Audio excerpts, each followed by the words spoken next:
rivers of Babylon. Yeah, we sat down and we cried when we remembered Jerusalem. We were sick, Lord, near to dying. Oh,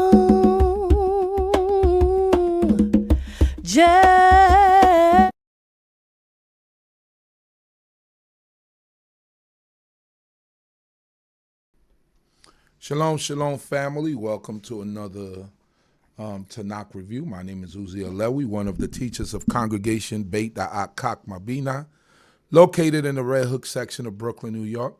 Giving all honor, praise, and glory to the Most High God, King of the universe, for life, food, clothing, and shelter, knowledge, wisdom, and understanding. Thanking the Creator for all of our lives. And I pray that the Most High God will continue to bless each and every one of us. How's everyone feeling out there? Praying that the Most High God will continue to bless you, your families, that the Most High God will continue to bring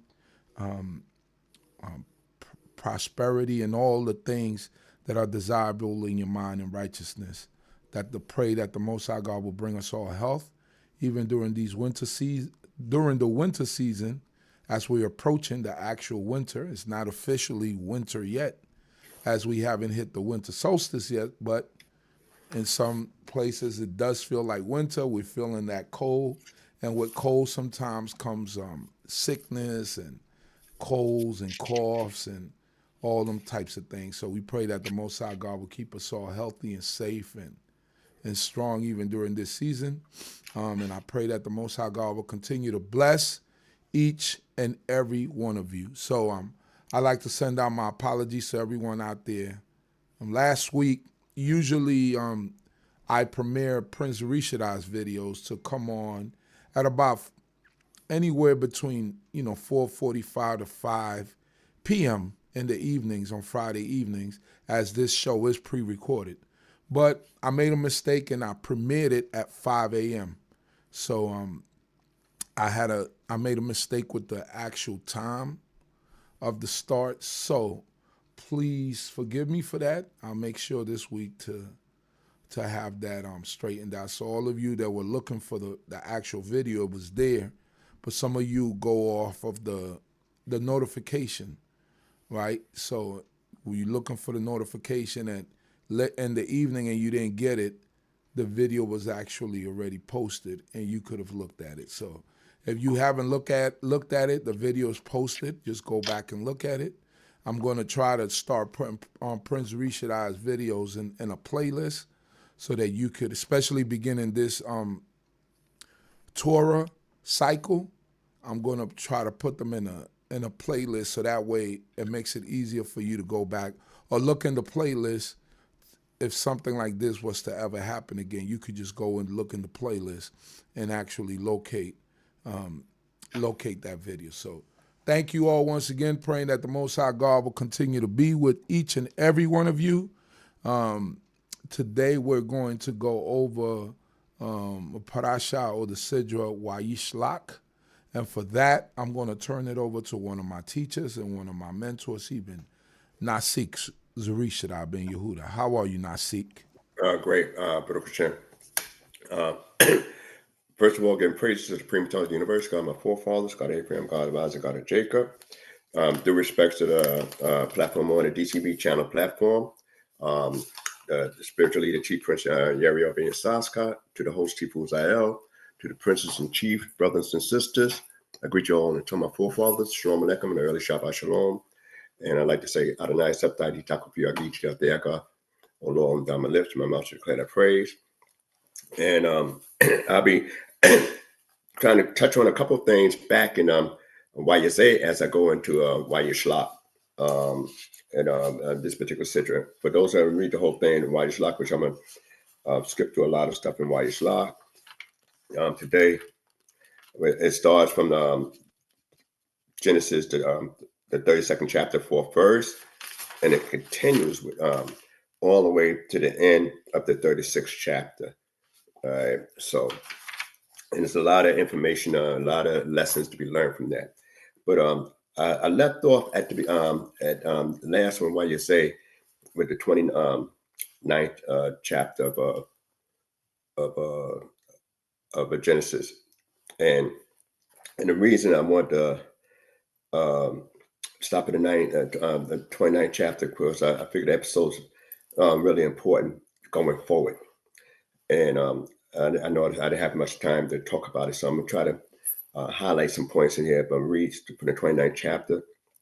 It says, "Then Jacob went on his journey, and came to the land of the children of the east." Now, this after he had the division of the ladder, the Sulam, which, like I said last time, it could be a ladder, it could be a staircase, it could be a ramp. But one of the amazing things I spoke on, since when angels need any of those to assist to go up or down. So, and that's the one word that's only used one time in scriptures, not used anyplace else in scriptures. All right. And after that, he went on his journey, made a promise of a tent. And he looked, and behold, a well in the field. And lo, 3 flocks of sheep lying by it. For out of that well they watered the flocks. And the stone upon the well mouth was great. And thither were all the flocks gathered. And they rolled the stone from the well's mouth, and watered the sheep, and put the stone back upon the well's mouth in its place. And Jacob said unto them, My brethren, whence are ye? So where are you from? And they said, Of Haran are we. And he said unto them, Know ye Laban, the son of Nahor? And they said, We know him. Tone nation, we can't hear the tone nation. We just can see the verbiage here. But tone nation, if you know a guy that's either unsavory, or if a guy's a good guy, you say, oh, yeah, we know him. Yeah, of course, man. So. And you start to elaborate on him. But when somebody asks you about a guy that's not too well liked, that's known to be have a reputation of being a wheeler and dealer, yeah, we know him. Like that. So you could take it, well, since we're reading the text, we're only gonna surmise going forward that when they say we know him, yeah, when you work with him, you got to work with him in a certain way, and to show you how much influence Laban had at this particular time, besides other things that's mentioned in different commentaries. It says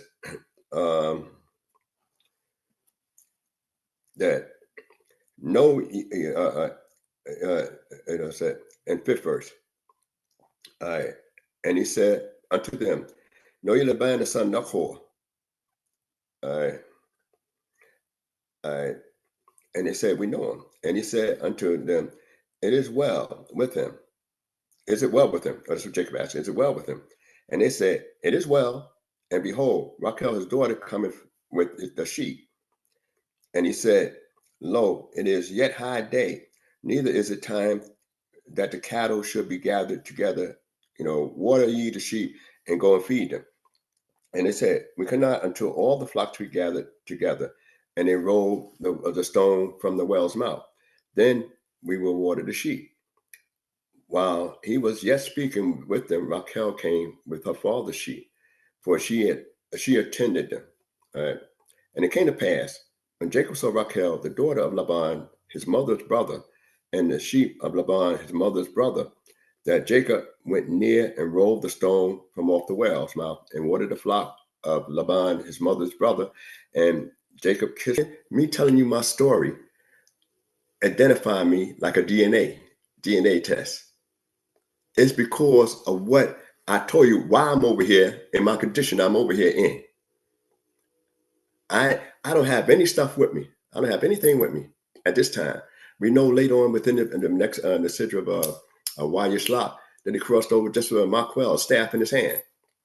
So if he crossed over just a staff in his hand, then, and he's telling why I don't have all this, why I'm looking a little destitute, why I'm on foot, and this a man that's up in his 90s, 70s, early 70s, So you figure Laban said, okay, he can identify with deception. He can identify with shadiness. He said, yeah, that sounds like you sound like family. You know, you sound like you're coming from my genes, but you're not quite qualified yet to do that stuff because you got caught. So Laban has a reputation already by the men. Say, yeah, we know him. And Laban hear all this stuff and say, okay, you on the run. You know, your brother's about to kill you because of what you did. And it was your mother's suggestion. And now all of a sudden she had to use her rules to get you up out of there. Now you need to hang out with me for a while. So sometimes everybody, no matter what line of work they're in, look to try to develop an apprentice. All the time, no matter whether no matter what profession it is, most people look for an apprentice. So Laban would see more of Yaakov as being a potential apprentice. But we find out later on in the story that he didn't do exactly, like Laban did in that area. You know, he became more of a different individual. But just to move on with the story just a little bit here. So he stayed in his house for a space of a month, 30 days. Laban said to Jacob, because thou art my brother, shouldest thou therefore serve me for naught? And tell me, what shall thy wages be? So now, right then, he letting you know that, all right, you working. Yaakov ain't standing there doing nothing in the house. He offered to do something, for his upkeep. And now Laban had two daughters. The name of the elder was Leah, and the name of the younger was Rachel. And Leah's eyes were weak, but Rachel was beautiful of form and fair to look upon. And Jacob loved Rachel. And he said, I will serve thee 7 years for Rachel, thy younger daughter. 19th verse. And Laban said, it is better that I give her to thee than that I should give her to another man. Abide with me. And Jacob served 7 years for Rachel, and it seemed unto him but a few days for the love he had to her. Now, I spoke before, you read about the men having this love for the women. And just, you don't read hardly anywhere where women say they love the man. One instance in a book that I can recall offhand, where a woman actually loved the man and said she loved the man, and it's a lot of issues that took place, and that's Michal, the daughter of Saul. That's the only woman that I could think of offhand. Maybe somebody else might have some other areas where they could come up with, where you find actually one woman that actually said she loved the individual that she was going to get married to. All prior to this, now I didn't, now mind you, I didn't say the love didn't exist in some fashion or form, but it's always the man's heart leaving out, not so much the woman's heart coming in. So, and we've seen what happened with, Rachel in the final analogy, at the end. But Rachel loved so much that she even, helped David save his life from her own father. So it's so she had a strong love for David and for David. So that's the only person I find in scriptures. So now I say that to say how committed Yaakov was to work for a woman for 7 years, and mind you now, also because some people have the concept of that he's making no kind of wages at all for the 7 years. He's just working for it. No, he getting some kind of upkeep and payment, but very little, very nominal, because of the time he putting in is basically for her. So what he might normally get as a seasonal worker would not be on that level, or on that scale, because he actually working for the main prize, which is Rachel. But as we go further, in the 22nd verse, 21st verse, and Jacob said unto Laban, give me my wife, for my days are fulfilled. that I may go in unto her. And Laban gathered all the men of the place and made a feast. And it came to pass in the evening that he took Leah, his daughter, and brought her to him, and he went in unto her. All right. And Laban gave Zilpah his handmaid unto his daughter Leah for a handmaid.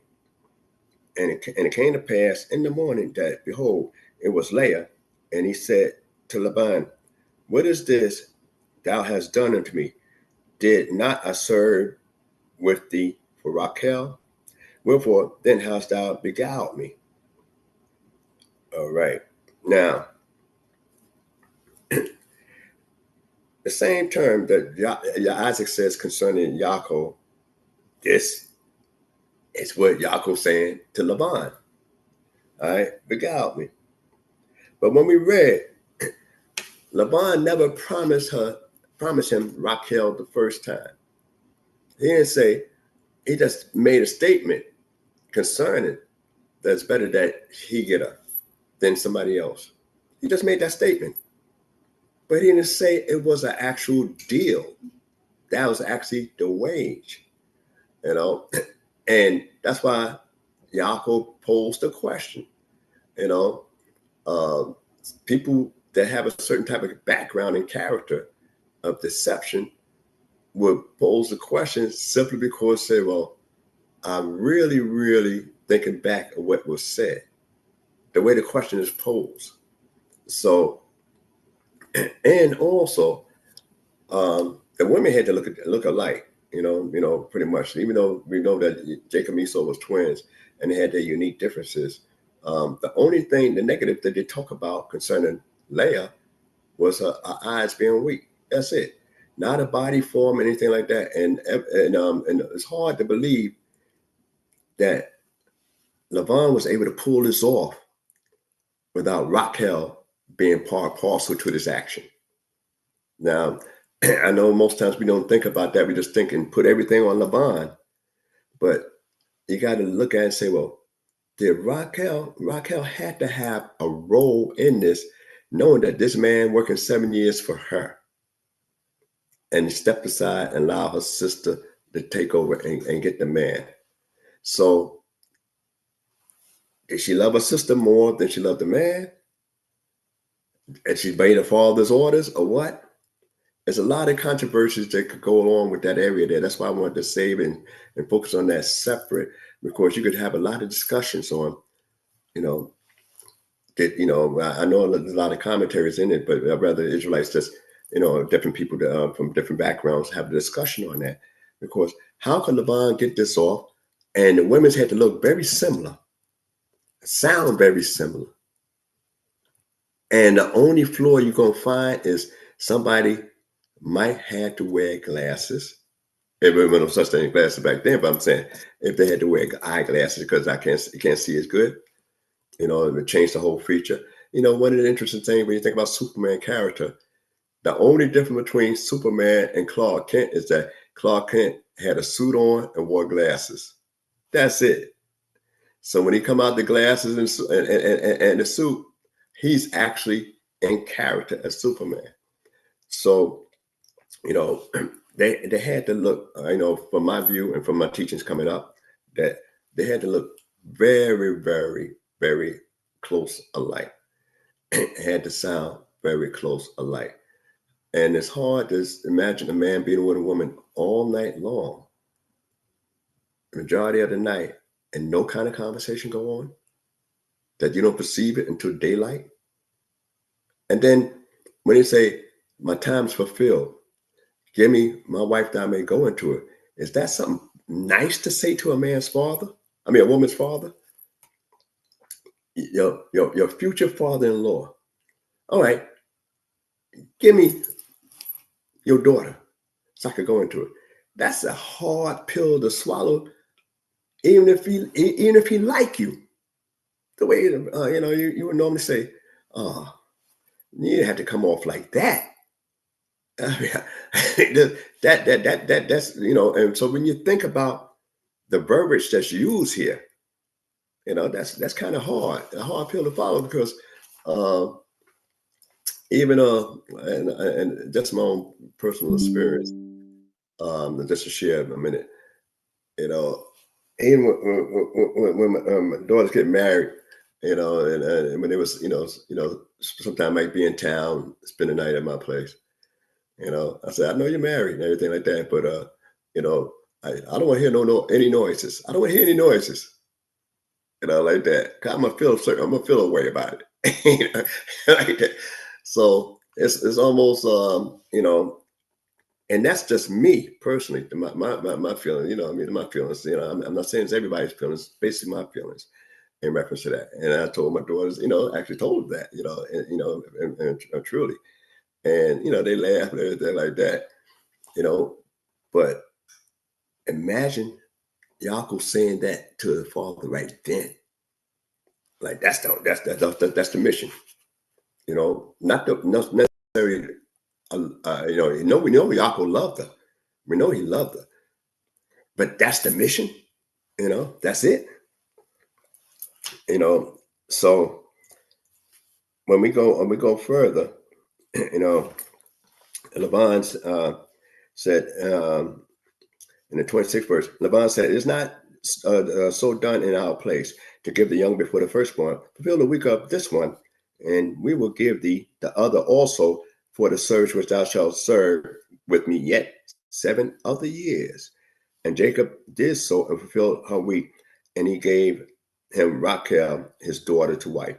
That means he only had to wait a week before he gave her Rachel also, but he still had this, tied in for the next 7 years. All right. Then he goes on, and Laban gave Rachel's daughter Bilhah, his handmaid, to be her handmaid. And he went in unto Rachel, and he loved Rachel more than Leah, and served with him yet 7 other years. All right. So he loved her more. Never find out how Rachel felt. Just that area there. And the Lord saw that Leah was hated, and he opened her womb, but Rachel was barren. And Leah conceived and bore a son, and she called his name Reuben. So I'm not going to go through all that area there, but one of the things I like to bring about is that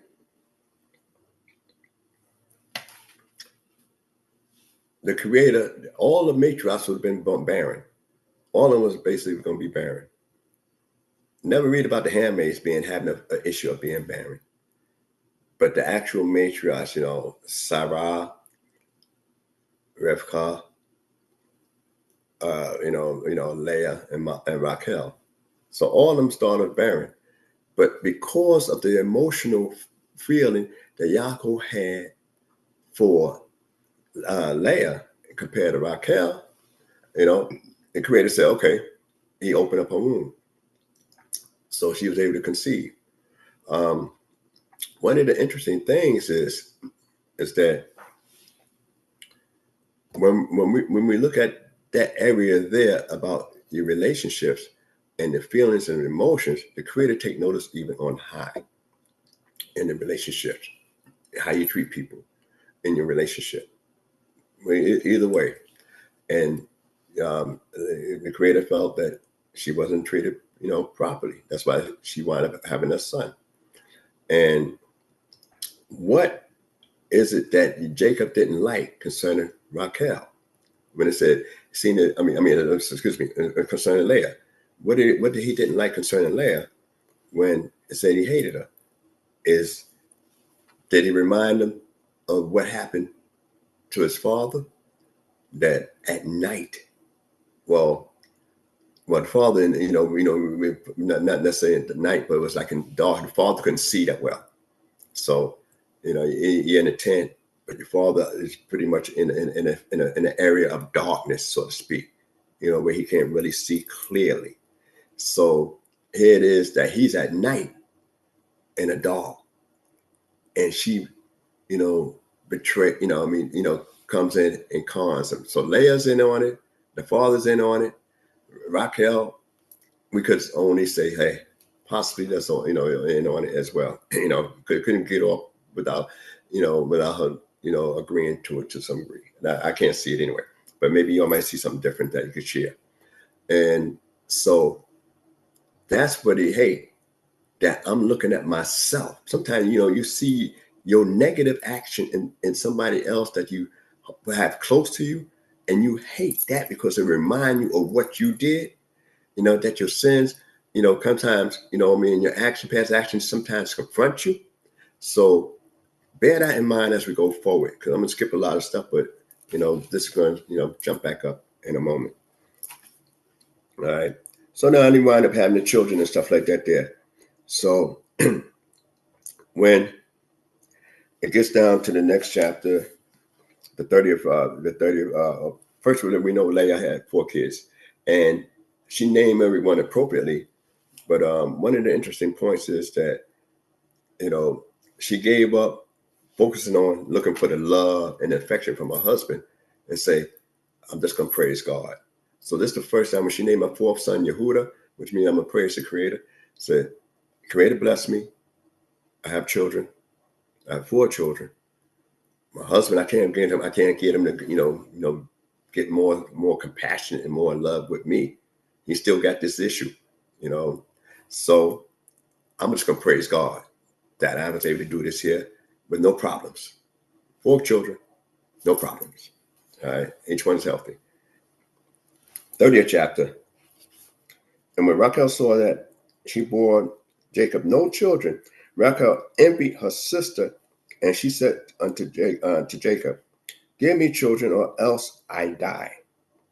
And Jacob was angered, and Jacob anger was kindled against Rachel, and he said, am I in God's stead, who has withheld from thee the fruit of the womb? And she said, behold, my maid Bilhah, go in unto her, that she may bear upon my knees, and I also may be built up through her. And she gave him Bilhah, her handmaid, to wife. And Jacob went in to her, and Bilhah conceived, and bore Jacob a son. And Rachel said, God had judged me, and hath also heard my voice, and hath given me a son. Therefore called she his name Dan. All right. So we know we had, a couple of sons here, and then we get into the next one. I'm just going to read the other one. And said, and Rachel handmaid conceived again, and bore Jacob a second son. And Rachel said, with mighty wrestling have I wrestled with my sister, and have prevailed. Now remember that last thing. I wrestled with my sister and have prevailed. And she called his name Naphtali. All right. So we know it goes back and forth. So I'm just going to skip past all that. But eventually he had 11 sons and 1 daughter, in this stretch. So that's why I'm going to leave it at right there. But one of the issues is that Isaac prayed for Rebekah to get pregnant. So he didn't let her go through the situation alone by being barren. He prayed on her behalf. Rachel envied the sister. So now we had with Jacob, Esau hated Jacob, rather, excuse me, because of the blessing.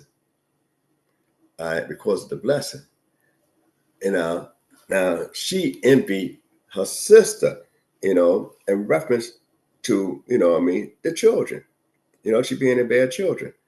And that's, and that was the issue there about the children. She's barren, and she's supposed to be Jacob's main favorite. And Jacob said, I'm not in the stead of God, but he didn't still pray to God for her. I'm not in God's stead, and he left it like that. You just got to, do what you're going to do, so to speak. So sometimes we got to get involved in certain areas once it's presented to us.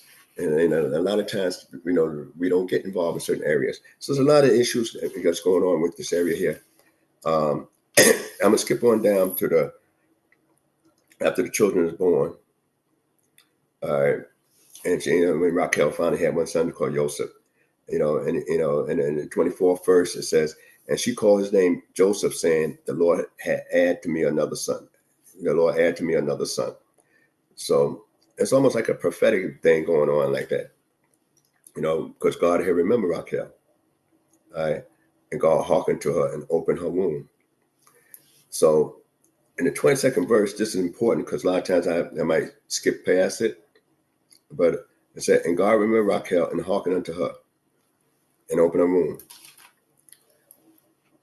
Sometimes you got to pray for yourself. That was important. Yaakov didn't pray, for her that we read about. But we read that Raquel, after having two sons by a handmaid, she might have had a change of mind, as far as a mentality, a spiritual awakening. She must have had a spiritual awakening. You could discuss it further, but she herself was concerned and opened up, where it said God hearkened unto her about maybe what she could have been what she said prior, or she actually was really feeling it so much that she said, I'd rather have my own, like that, and prayed from the depths of her very soul. So that you could, discuss further. All right, 25th verse, it says, and it came to pass when Raquel had born Joseph that Jacob said unto Laban, send me away that I may go unto my own place, to my own, my country. Give me my wives and my children for whom I serve thee, and let me go, for thou knowest my service wherewith I serve thee.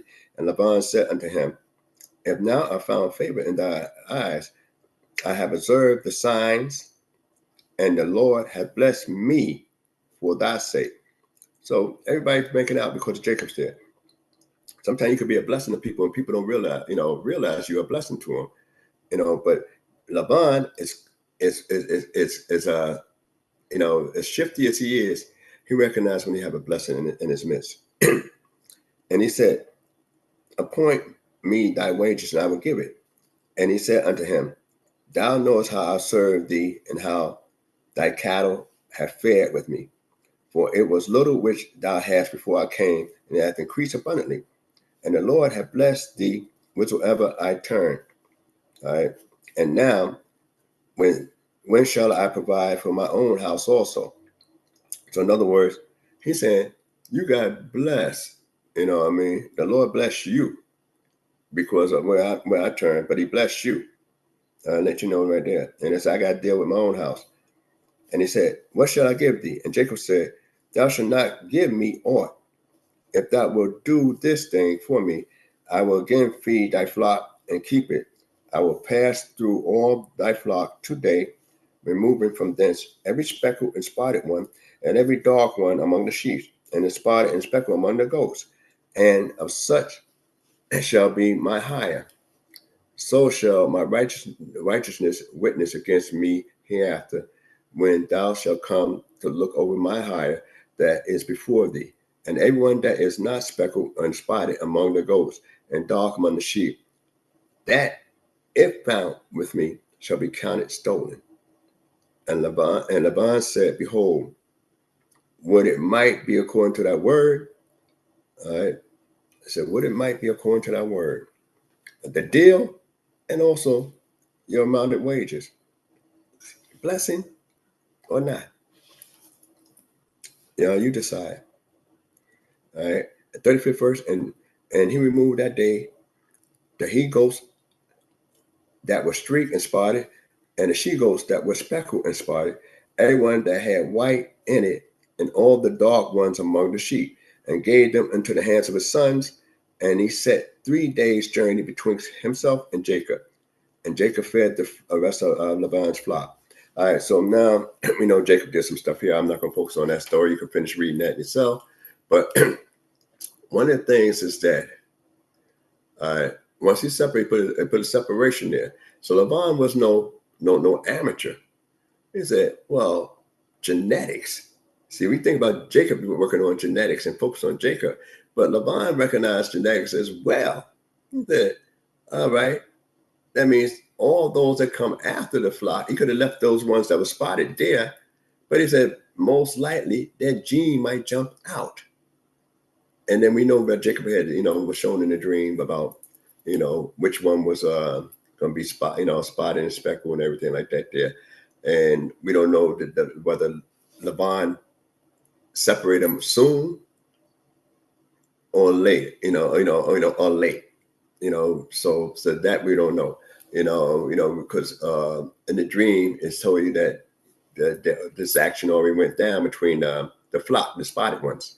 And and then when we look at the actual separation, Laban see what's there and takes away. Not saying, well, is any of them carrying offspring or stuff like that, and then went his way. And then Jacob wasn't relying on the dream; he actually took action. So they got this thing about working on mental impregnation, so to speak. And so it must be something to that. So I'm gonna skip on down.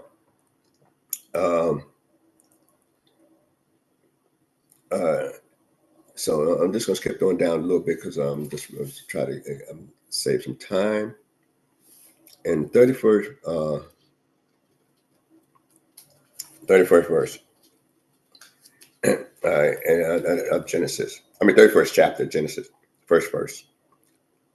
And he heard I think I may need to back up just a little bit.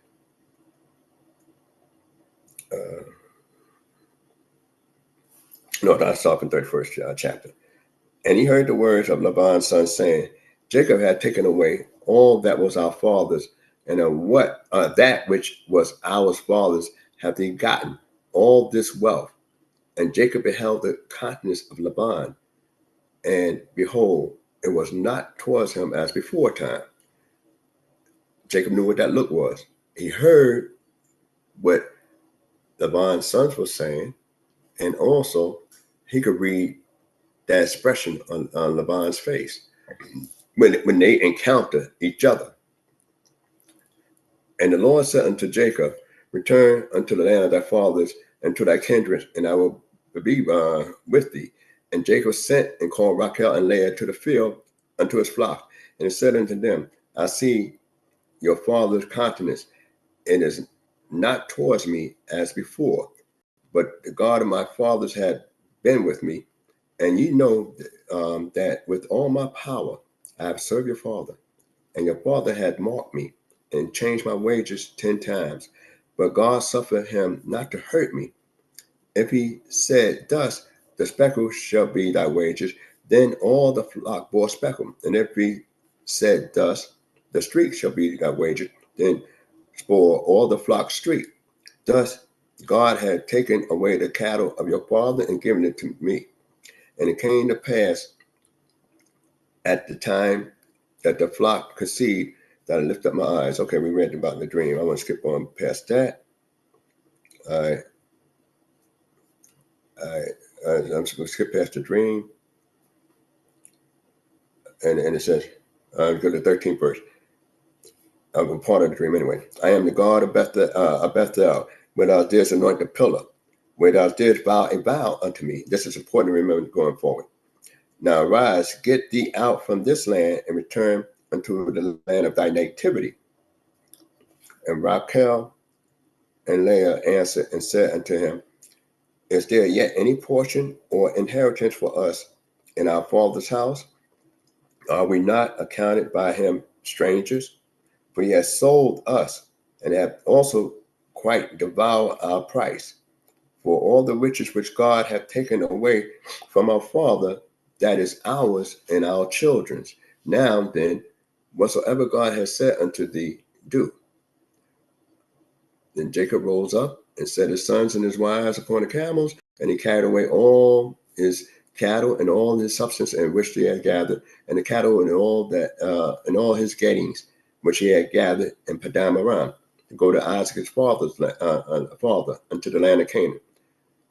Now Laban was going to shear his sheep, and Rachel stole the teraphims that were her father's, and Jacob outwitted Laban the Aramean, and that he told him not that he fled.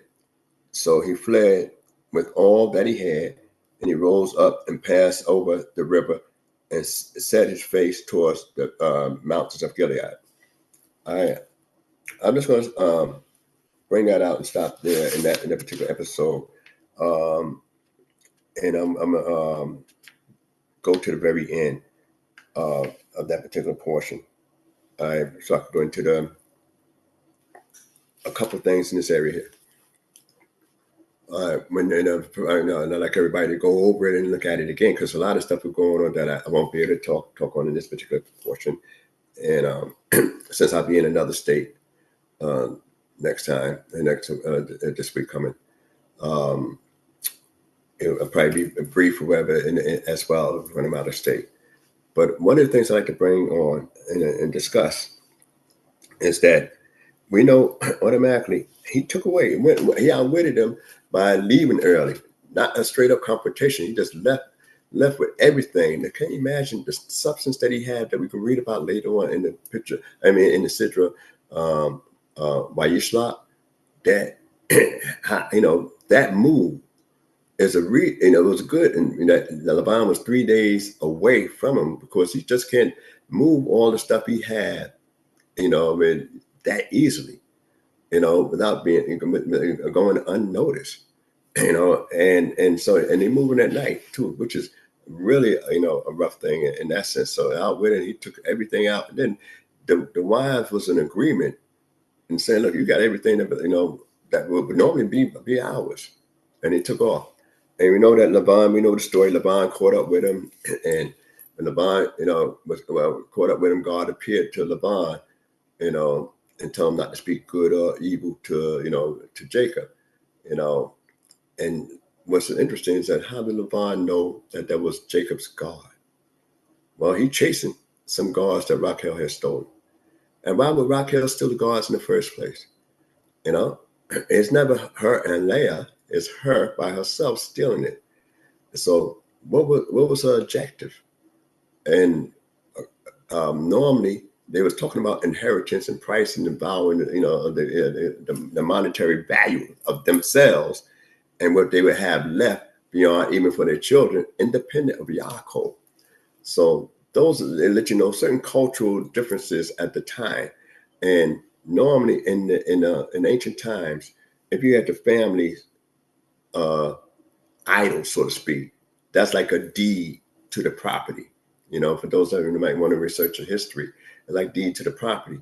So hence you can see why Laban is rushing after him. Not only, he got the children, got all that stuff, but it was his gods was stolen.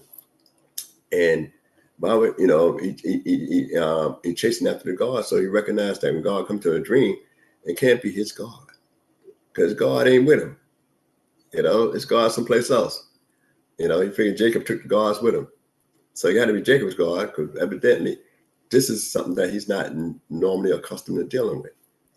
And yet he realized also the God was took the side of Yaakov, so it must be your God if you took your side as opposed to me. So it got to be your God.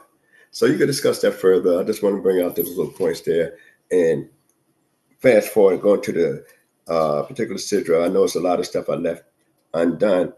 But before we get the last part of 32nd chapter, the last part of why you say, after they left in peace and he blessed them and everything and kissed all the kids. And we have a culture, certain around when you go to Exodus, the 21st chapter, about a Hebrew servant and what you do with a Hebrew servant and how, was Laban would have been justified in trying to take everybody back and whatever the case is. We have a similar thing from our culture that was more polished, that was given from the Creator. But he said these was his kids anyway, but he blessed them. And he also charged Jacob about not having any other wives other than his own children, and then the two daughters they married. He said, these are your wives. Anybody else, you can, you're not going to have any other wives. And that was part of also one of the unique things in this covenant, And the deal was not to cross that spot, not to cross that particular spot, unless, unless it's a business deal for good. You can't cross that spot for evil. So, so it's one of the interesting things because some people will say, traditional oral interpretation would say Bilam was one of the descendants of Laban. Centuries later, he's from the same neighborhood. So we don't know, and he crossed over. But that's the traditional view. That's not something we could substantiate in the book. All right, so we're gonna skip down to the 32nd chapter. And early in the morning, Laban rose up and kissed his sons and his daughters and blessed them. And Laban departed and returned to his place. And Jacob went on his way, and the angels of God met him. And Jacob said, when he saw them, "This is God's camp." And he called the name of that place Machanaim, which means a dual camp, camp of angels. Now, it said Jacob saw them. All right, he didn't say it was part of his camp. He said it was God's camp. So that you can bear that in mind. It takes a lot of, you can have a lot of discussion on that point about this is unique from what is actually his. Now, and a lot of times we say Malachi means messengers, but it also, but it also means when we use it in the scripture, especially at this point in time, it usually means celestial beings in this area here. And just like Abraham was used to dealing with, angels, so to speak. And what's unique about encountering what they call angels is that you rarely, you don't really hear about anybody being terrified, of meeting an angel, angelic being a heavenly force. You find that even only one you find close to being terrified by looking at one, pretty much, was actually Samson's father, Manoah. The wife, she just said it was a terrible looking man. That said such and such. That's it. Awesome looking. But here it is that when the father of Samson realized it was an angel, he was shook up. He thought it was just a regular guy. So it's to say something about certain women's spirituality compared to certain men's spirituality in that area as well, too, going forward. But that's not going to be the focal point of now. So I'm trying to highlight 2 points briefly, very brief.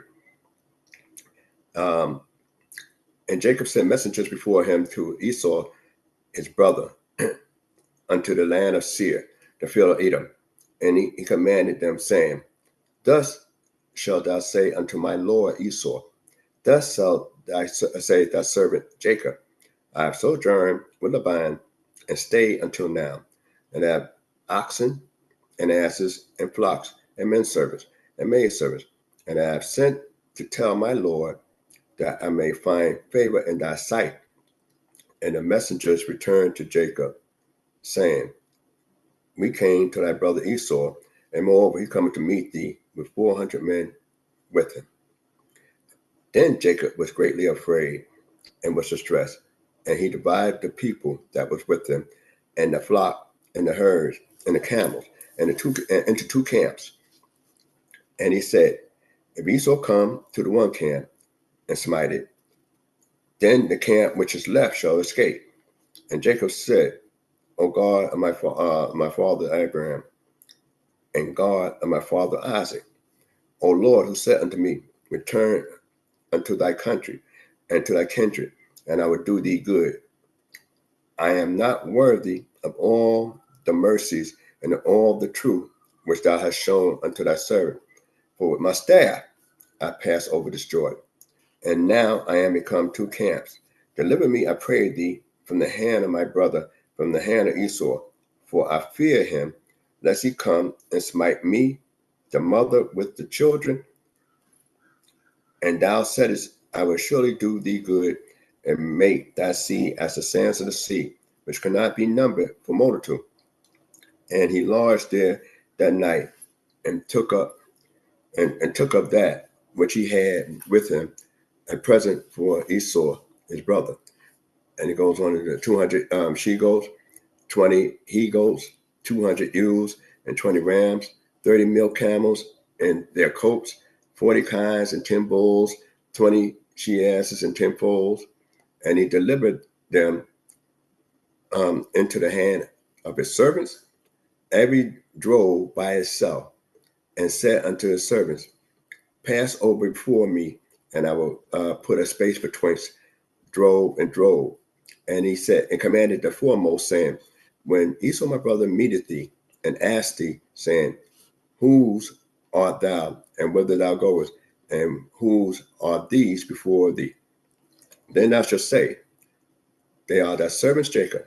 There is a present sent unto my Lord, even unto Esau, and behold, he also is behind us. And he commanded also the second and the third, and for all that follow the drove, saying, in this manner shall ye speak to Esau when ye find him, and ye shall say, moreover, behold, that servant Jacob is behind us. For he said, I will appease him with the presence that goeth before me, and afterwards I will see his face. Peradventure he will accept me.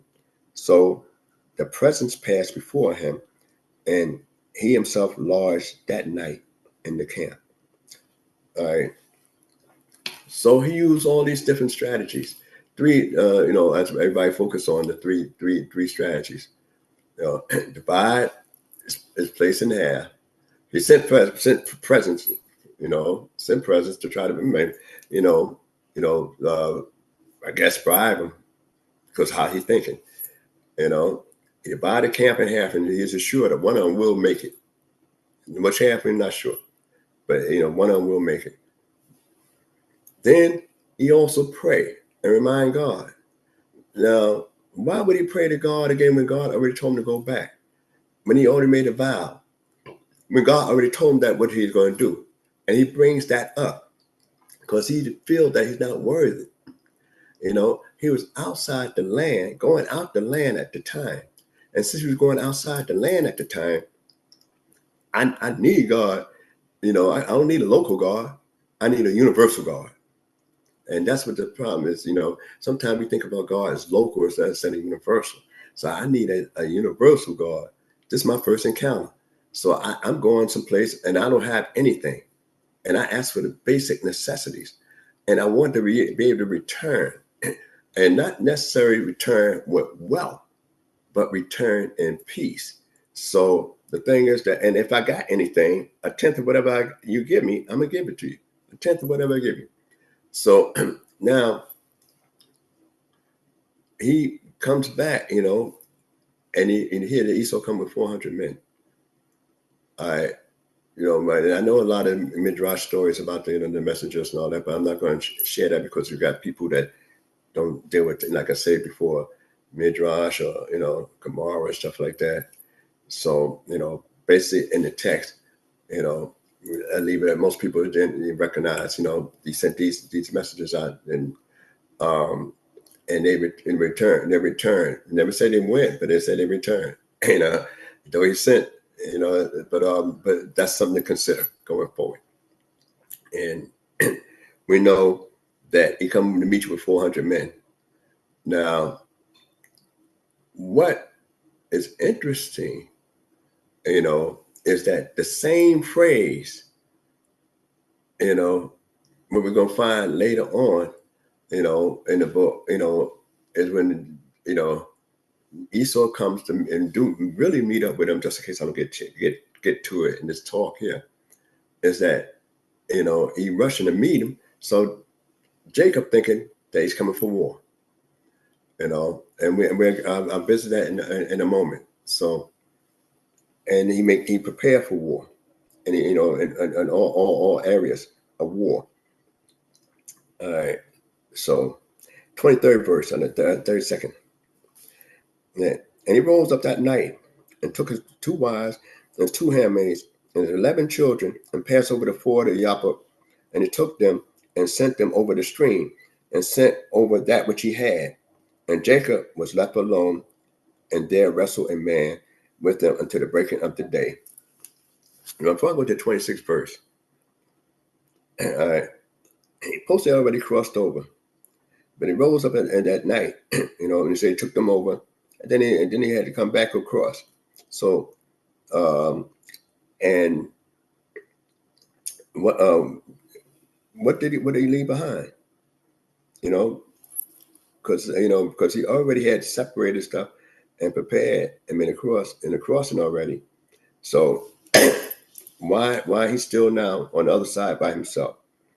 These are some of the questions. Just one of the strange stories that we find in Torah, and a lot of times a lot of discussion going on, and mostly that's why you get a lot of oral interpretation of viewpoints involved in that, and it means a lot to have viewpoints on this point. And it said when he saw, it said the 25th verse, and Jacob left alone, and there wrestled with a man with him until the break of the day. One, who fight that long? That's number one. And wrestling. I mean, because in the night, it's hard to see where to throw punches.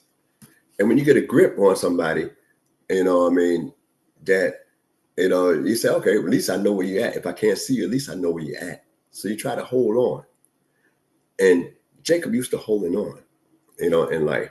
So now we don't know what set it off. I know there's a lot of commentaries about, two major viewpoints in the commentaries about, what could possibly set it off.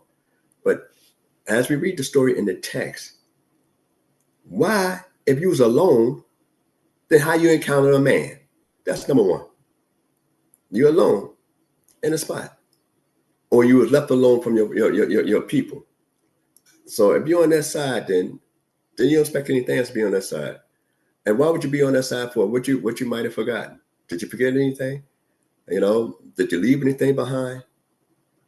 So why your family's on one side when you recognize dangers over there and you still by yourself over here? So these are some of the things that you make say, well, that's kind of strange to think about. That his family's over there, the enemy's coming from that direction, and yet you still back across the stream. So those are some things to consider, as going forward. And then you wrestling with somebody that appear to be a man, because and we don't know why y'all had this encounter. Did you bump into each other? No words is even exchanged at this point in time. So if no words exchanged, how did this confrontation come about? And then some people might even say, was it just a spiritual thing or a physical thing? All right. So one of the things I think I want to quote something that Sister Princess Hadassah, we was talking about the same subject, but I'm going to quote it later on, but it's not from Tanakh book. It said, 26th verse, and when he saw that he prevailed not against him, he touched the hollow of his thigh, and the hollow of Jacob's thigh was strained as he wrestled with him. And he said, let me go, for the day breaketh. And he said, I will not let thee go except thou bless me. Now, if you're rumbling, you're in a struggle all night long, then do that make sense to say, because it's daylight now, we've fought long enough, it's time for me to get up out of here, turn me loose, and so the thing is that, and then if you're in a struggle, and you don't have no words being exchanged in this struggle, except from this being that's actually wrestling with Jacob. I said, turn me loose.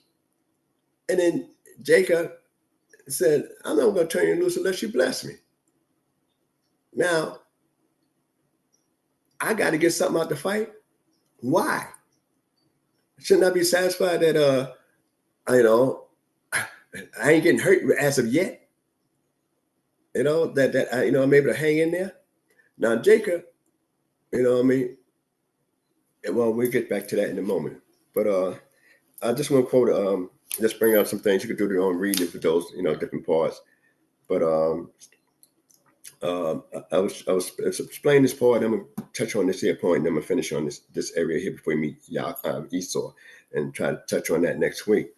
But it's I like to bring out a point that I was talking to Princess Hadassah, and I said, well, this probably can't. That's why they probably picked this up, and what they call, You know what I mean? The new book, the other books that they try to attach on to the King James Version, which is the New Testament, Ephesians, with one of them chapters, the verses, and not saying that I'm telling people to change ideologies. I'm just saying, everything has some good and some bad in it. All right. And I found this pretty interesting. Ephesians supposed to be a group of people in the everyday area of Turkey with Paul said dealt with, the Apostle Paul in the New Testament. For those that may not know, most people would know on this platform. But one of the things is that I just want to share this here and highlight, this thing. But they say, and I said they must have took it from this particular portion here. It's from Ephesians 6:12. And it's supposed to be one of the letters addressed there by this guy named Paul. It said, "But we wrestle not with flesh and blood, but against principalities, against powers, against the rulers of the darkness of this world, against spiritual wickedness in high places." So, I always used to hear that so much, and coming up, even though I didn't grow up in the church thing, so to speak, I used to hear that so much, and I used to wonder, why they say that all the time, and then it dawns on me that they focusing on this confrontation right here that Yaakov had at this particular time. So, so as I go forward, and that's discussion with Princess Hadassah. Her mother was the great late Mother Bradshaw, who was married to the late Rabbi Bradshaw. So that's like we're always discussing different Torah subject with different people during the weekday, and that happened to come up. And one of the things I like to bring is that, "Except you bless me." And he said unto him in the 28th verse, "What is thy name?" And he said, "Jacob." And he said, "Thy name shall be called no more Jacob, but Israel, for thou hast striven with God and with men and hast prevailed." So hence, that's why I read that particular portion there. And before I get to the 30th. All right. So now, you don't fought all night wrestling. We don't know what the issue was all about for sure. And yet, you're going to look for, a blessing out the fight, and the unknown being that you contending with, going to now ask for you to give me an introduction of who you are. Like if I don't know who you are, but give me an introduction. What is your name? They didn't ask the name in the first place. Did I make a mistake in encountering you? What was the issue? Or was this a lesson to be learned? So you can go so many different dynamics in reference to that. And it goes on to say that, but your name shall be, and it gives the meaning. Now it gives the full meaning of the name Israel, why he's called Israel, Yisrael, for thou art striven with God and with men, and have prevailed.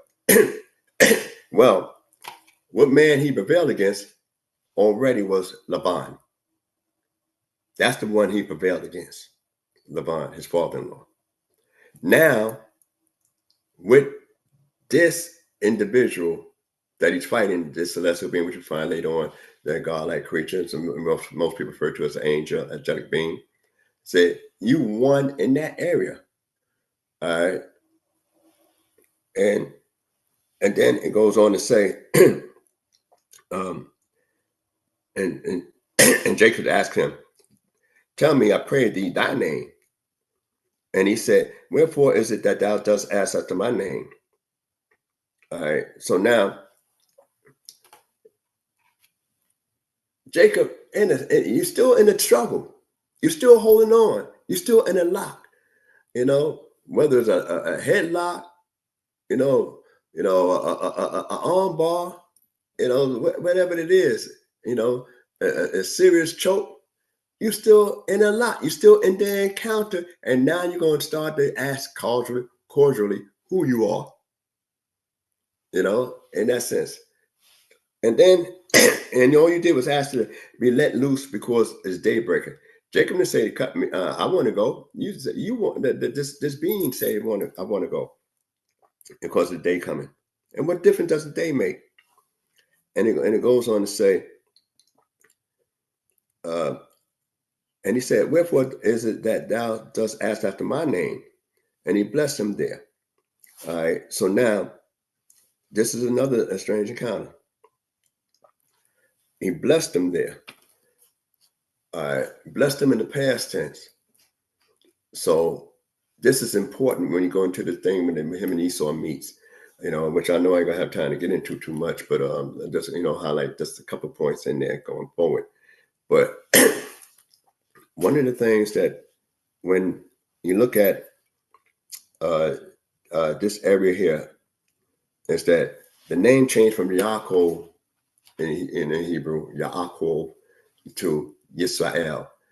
So we know Abraham, Abraham, when it was Abram, it just, it stretched out the name. Isaac, no change in the name, it's about laughter and that's it. All right. Well, Yaakov, you have what you call the name itself, which means, the first letter is a yod, which means a hand, and that's how you come out into the world. Hand first with a grip, a powerful grip. So we know Yaakov could latch on to something and hold a grip. He could hold a lot. Before his face come out the womb, his hand is out the womb, holding on, to something, which was the heel. Now, Ekev is a heel, one of the most insensitive parts of the body, and yet it supports the whole body. So Yod itself also is, first, letter in the Creator's name. And now he still maintained a Yod in the word Yisrael. But, now, it means a champion or a prince or, in this sense, the meaning is given in this particular portion right here, what the name mean, and sometimes we use, say Sa-Kel. So we have this particular meaning for this name here. Also, when we look further, the name Yaakov can be known by both names, sometimes as Yaakov, and sometimes as Yisrael. Now you say, well, since when this being has this authority to change his name? But we find out that sometimes when messages on high is given and sent out by the Creator, they have a certain leeway to do certain things, and which we find out that's confirmed later. But another term for Yisrael, because Yaakov is mostly a deceptive and always at the bottom of things. When you talk about the hill's at the bottom of the body. So, and if the hill's at the bottom of the body, if you're going to get a promotion, shouldn't you be at the head? So then you could take the same letters of Yisrael and say La Roche for the head. So now he becomes the head as opposed to focusing on being the heel of things, behind things. So in other words, so he had a real elevation in that sense, because no longer now he's talking about, I just got a hand on reaching up people's heels and I'm at the bottom of things, and as a kid. But now, as Israel is a champion that has power with God and man, that you rearrange the same letters in Yisrael and you come with La Roche or a head. So now you done transform from this part of the body to the upper part of the body, which we should be, the head and everything. And so this is a great promotion and one of the elements of dealing with this name, Jacob. So now, and after he blessed him, all right, then it said, and it says, and Jacob called the name. Now Jacob started naming the place Peniel, since he didn't know the angel name. For I've seen God face to face, and my life is preserved. All right. But then it goes on to say, and the sun rose up upon him as he passed over Peniel, and he limped upon his thigh. Therefore, the children of Israel eat not the sinew of the thigh vein, which is upon the hollow of the thigh unto this day, because he touched the hollow of Jacob's thigh, even in the sinew of the thigh vein. Now, what's more important, in here is that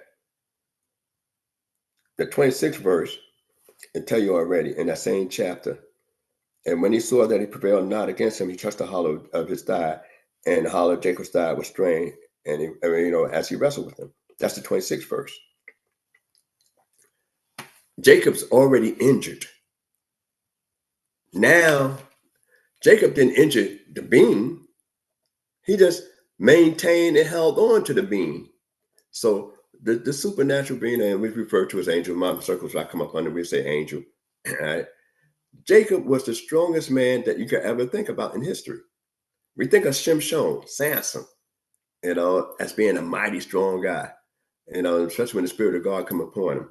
But the strongest man, he exhibited physical strength, not only from a child being able to grip something and hold on as he come out, the rest of the body come out, but also it shows, another physical strength at the well, when all the shepherds had to get together to move that stone off of the well so the on-back could drink.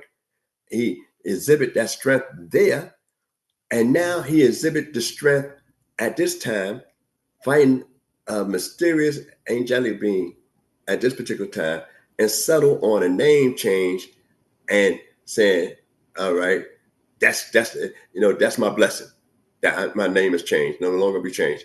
So I'm satisfied with that, but yet I'm injured. And then they say he walked up on the hollow of his thigh.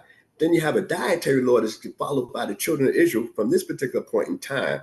This is the first dietary law that's actually given to the children of Israel. It was not given by, per se, by God, quote unquote, directly, but it became a dietary law because of this particular struggle as a testimony of what Yaakov had did at that particular time. He said, well, okay. And my question going forward, because I know I ain't gonna finish this out, I'm gonna have to finish out, later on, because there's a really interesting encounter where Esau as we go forward, that I'd like to elaborate on itself. But one of the things is that when we look at this struggle here in the scripture, unless you hear different, outside oral interpretation, only thing that the storyline doesn't make real sense.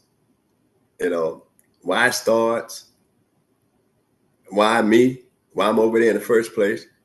And then also, why is it that I'm injured and I'm only going to settle with some verbal blessing of a name change?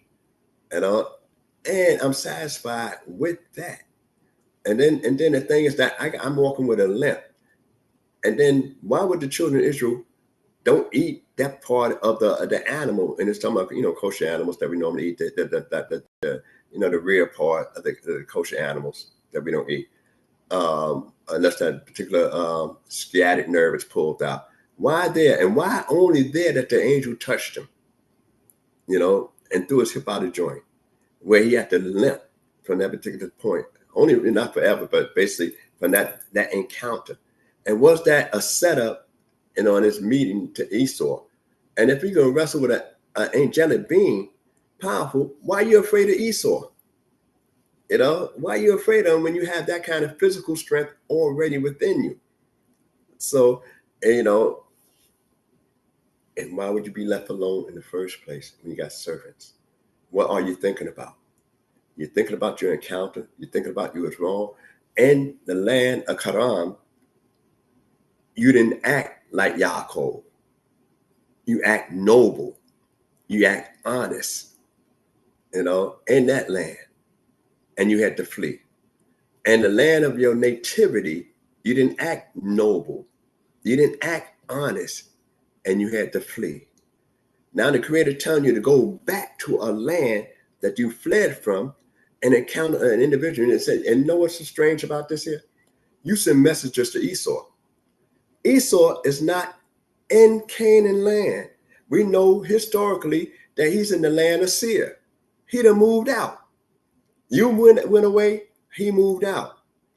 So now you sent messengers to his neighborhood because you know where he was, evidently, and he come out to meet you. So now it sets the stage for the final, encounter, So I will be finishing that up, next week, when I go into the next particular sidra. But one of the things to think about this here is that who told you to send messengers to Esau? What made you want to send messages to Esau? Why would you invite a problem if you ain't headed in that direction in the first place? Because Seir is south of the land, you know? So, and we know when we was coming out of Egypt, we had to pass through Esau's territory. So that wasn't in the land. So now, and we're coming from a different direction. We're coming from a different direction, coming from down to the bottom. And we want to pass through Esau territory. So why would you go and send messengers way out the way and let them know I'm coming? You know, I'm coming. So that's something that takes a lot of discussion. And still is discussion going on to this very day with various sources and in reference to that. So I hope you got something on what I said. And God willing, I'll be able to conclude this here. And any questions, you know, I mean, leave it in the chats. Any mistakes been my own. And I wish everybody, you know, early Shabbat Shalom and Shalom Aleichem. Hallelujah. Yeah. Torah by Nasik. Yeah. Thanking the Most High God for your life, and thanking the Creator for this time. Don't forget one more thing too. Also, yes. I forgot this was mentioned. And the episode with Dina, I'm not going to touch on because I know they're going to have an issue in reference to that. You know what I mean? But you know, so any questions that that's stating it for the record now, I'll leave that alone for your discussion. That Chief Woo's going to deal with that. You know. So if there's any questions concerning that, I'll address it. But other than that, I'm going to focus on the meeting of Jacob and Esau, and then conclude that particular portion in the book. You know, as it ends in Wayishlach. So thank you for the segue, Nasik. So what Nasik Zurishaddai is talking about is immediately after this stream is over, you can go over to the Uziah Lewi channel. We are going to be discussing whether or not Dinah was raped. There's going to be an open discussion. There's a call-in number that you could call in. I'll give it to you right now. It'll be, the number is 347-939-2435. And we are going to have a poll, and we're going to discuss whether or not Dinah was raped.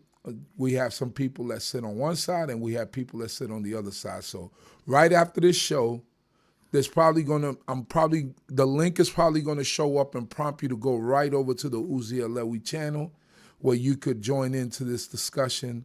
And over there, we have a live chat, and we have actual live conversation going on. So then you could come back to Prince Zurishaddai's video, to Nasik Zurishaddai's video, and leave a comment, and then he'll discuss his position on it next week.